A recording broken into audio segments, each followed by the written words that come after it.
জিনিসের বদলে জিনিস পাবি, মন ভরে তুই লোভ গিলবি। আয় আয় জোলা তুলে কুটকুটে কালো, তোর সাথে এসেছি ধান্দা করতে ভালো। কাল রাতে তোর কি হয়েছিল রে দাদা? রাতে যখন আমি ঘুমাতে যাই তখন আমার স্পষ্ট মনে থাকে আমি ঘরে ঘুমিয়ে আছি।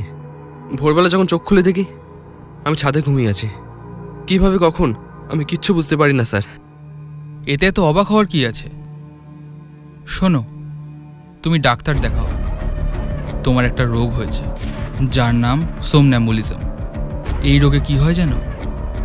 মানুষ হাঁটাচলা করে কিন্তু সে কিছুই টের পায় না ঘুমের ঘরে।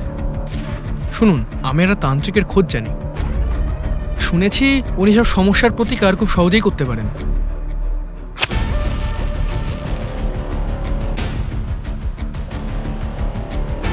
আমার কাছে এর কিছু প্রতিকার আছে, তবে এই কাজগুলো তোদেরকেই করতে হবে।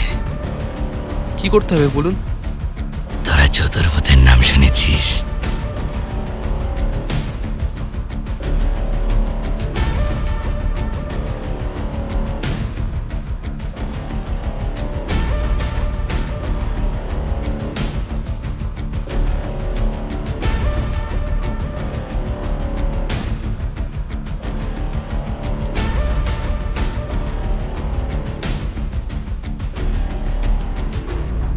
জীবনে এখন আর কোনো জ্বালা থাকবে না রে, কারণ জীবনটাই এখন জ্বালা। বলছি বাবা, আপনি কোন দেবতার উপাসক? নিজে